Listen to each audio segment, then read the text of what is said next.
My friends, I'm back. Drew Coover's back. I said this is episode 1 of 30. I said I would do 15, but I took a long walk today and I thought, you know what, I'm just going to do 30 for 30 because the reality is I've been doing this since last summer, and like I said, every time I come downtown, I meet someone new, I hear a new story, and all the questions that I have, the answers are usually the same. Anyways, friends, I'm here with Shane Boucher. Shane. Do you have a stage name? Do you have a street name? I do, but let's not use it. Let's not use this. You're going Shane.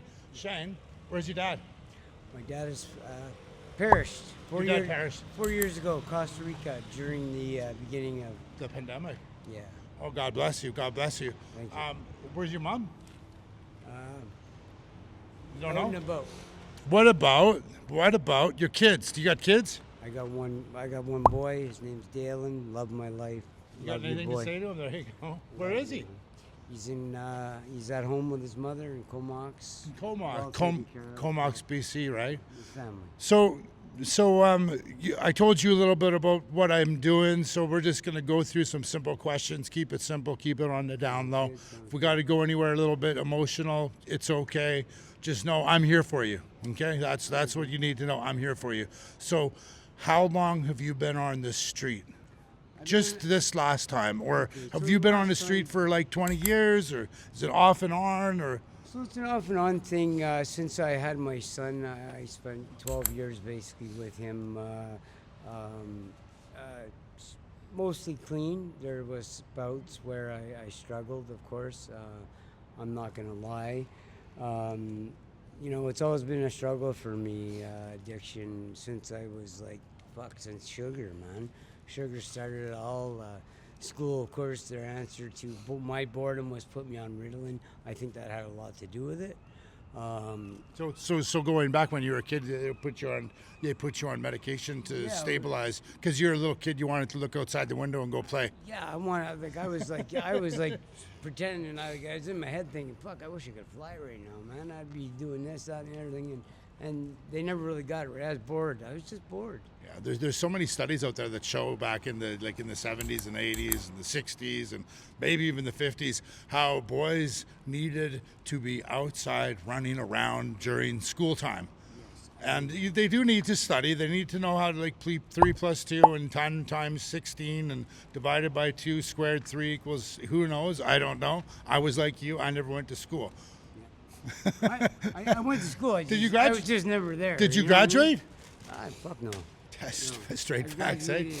You're street smarts. That's right. So tell me, when's the first time, do you remember the first time that you escaped the reality of life and went and got high or drunk?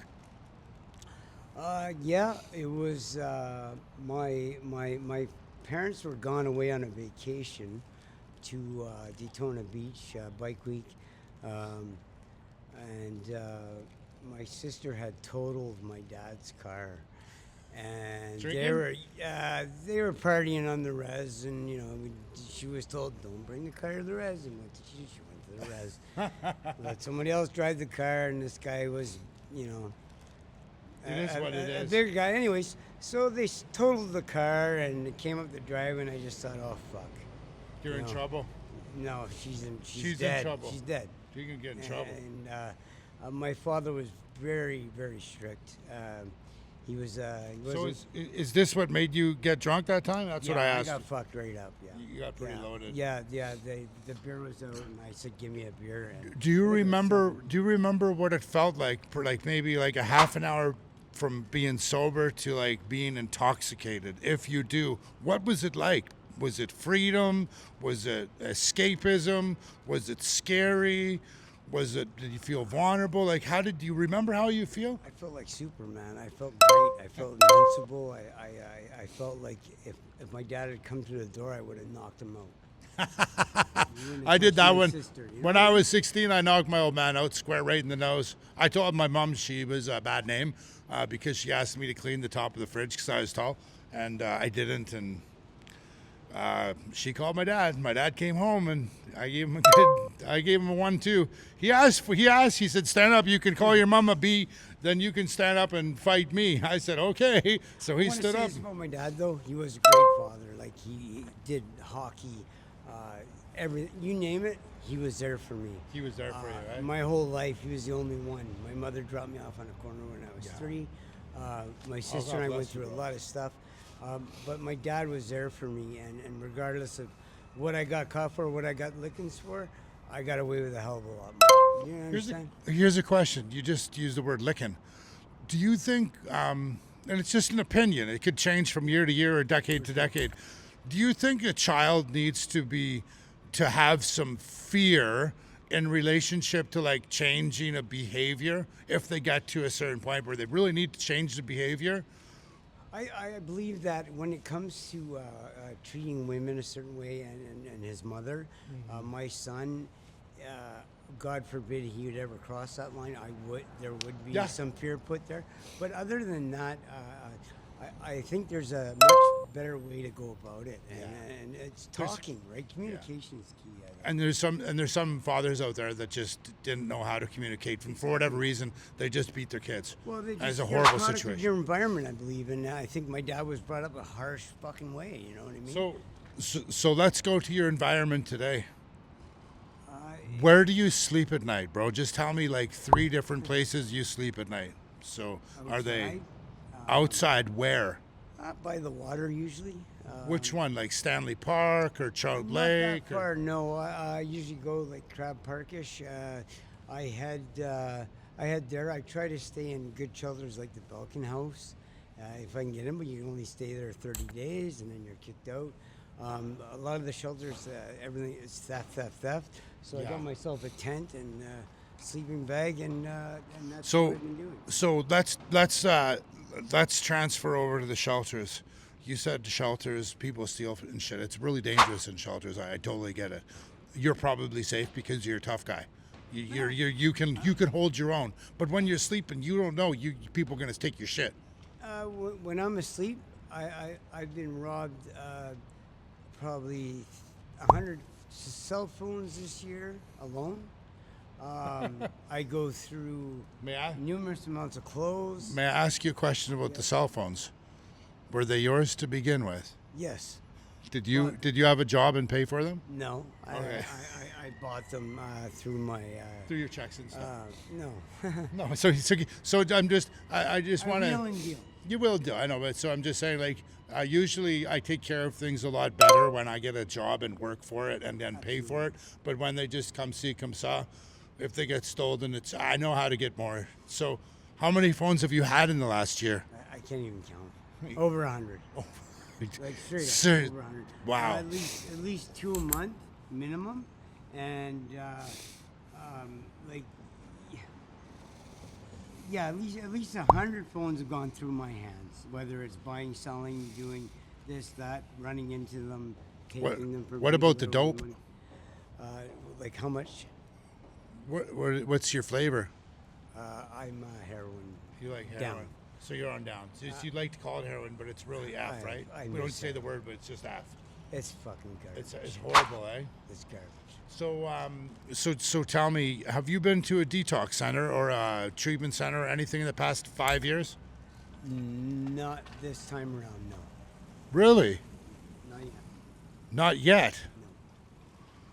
I'm not doing it until I'm ready to do it. I've stopped. I've decreased my using to a point where it's manageable, and I call manageable a point to 3 points a day. I was doing a ball That's a it. day.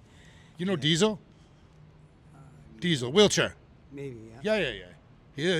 He does a lot. He does a lot. There's people out there that just. You've been in fights too. You got a good one. When did you get that one? This one here was I was asleep.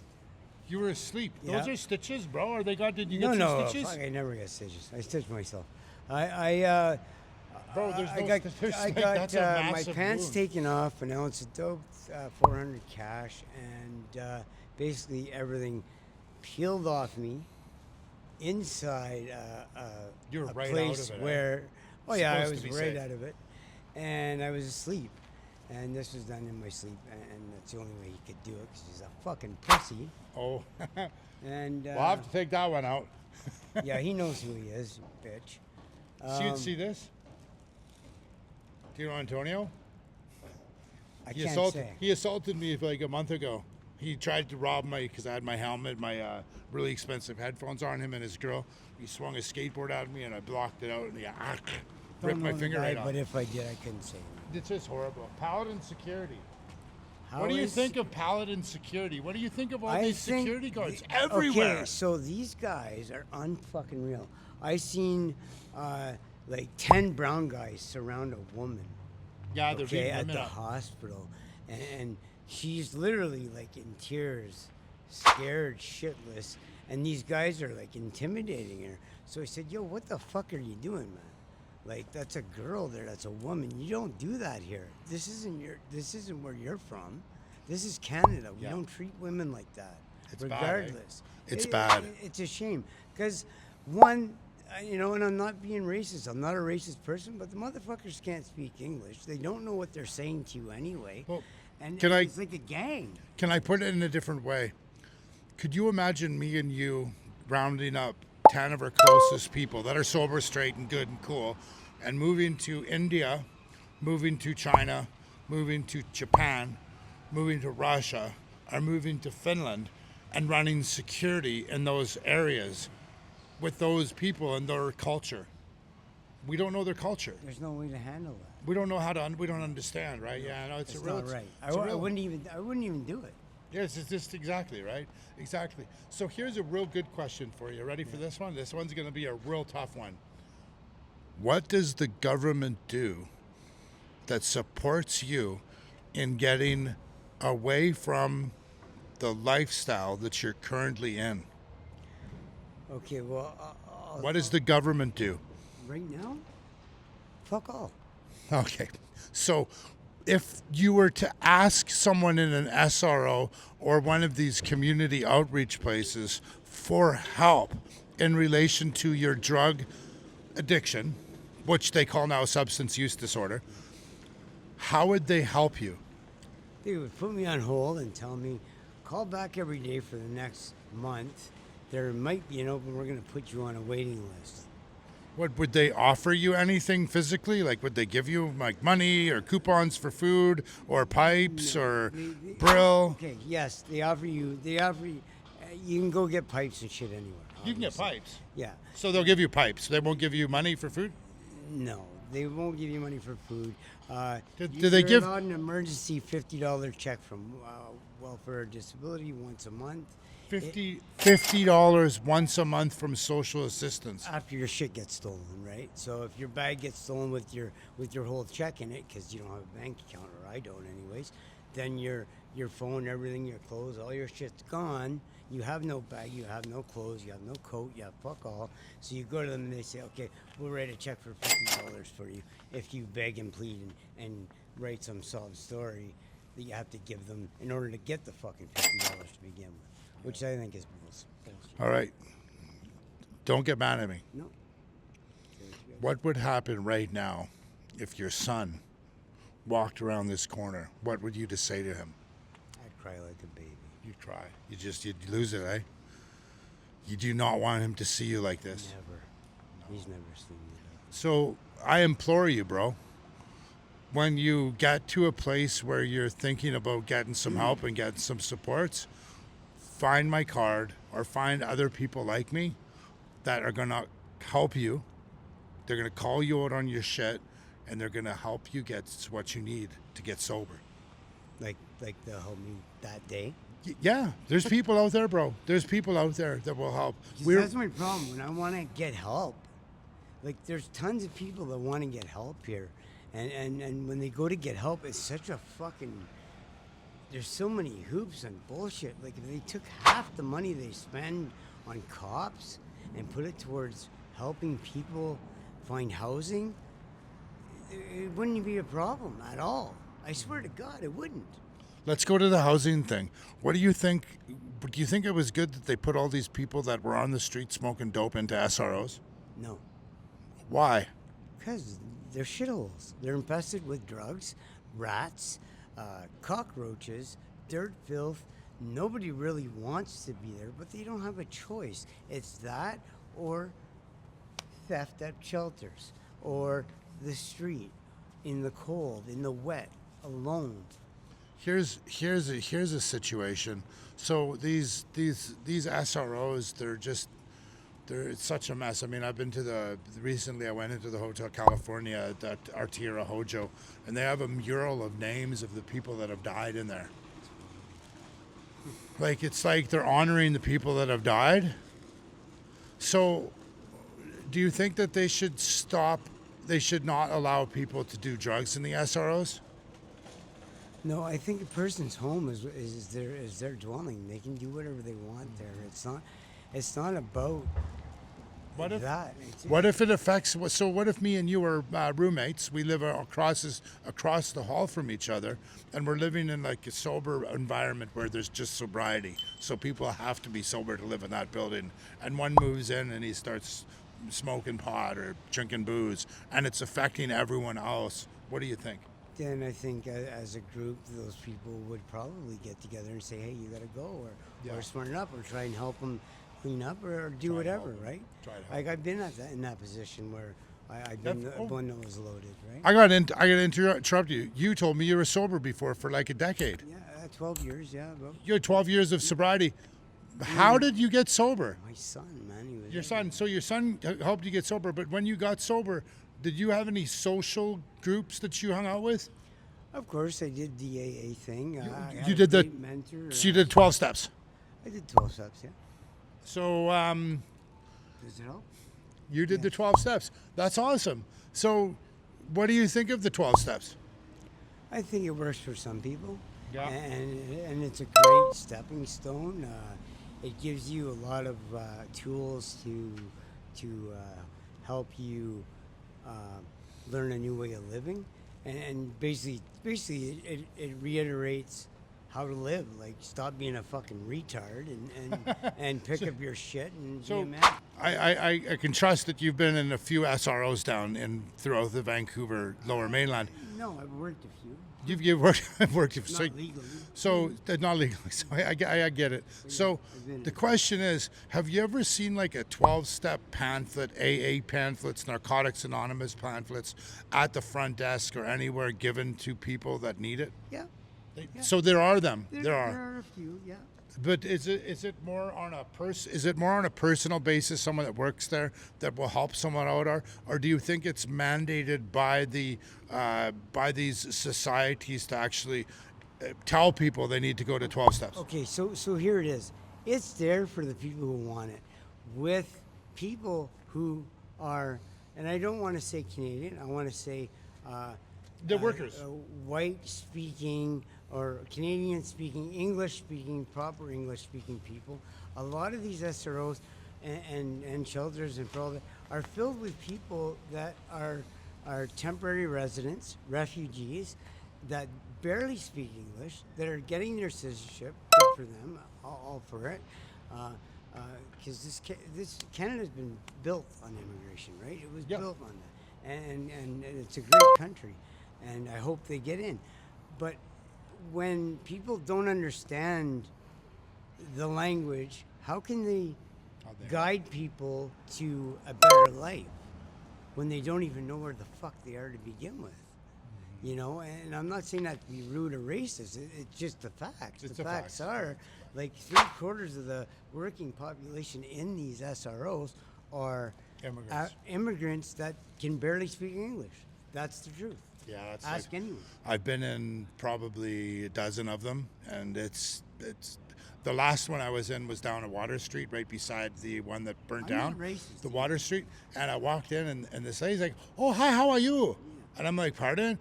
I said, "Who are you?" She said her name. I didn't understand it. I didn't understand what she said, her name, because it's definitely not an English name.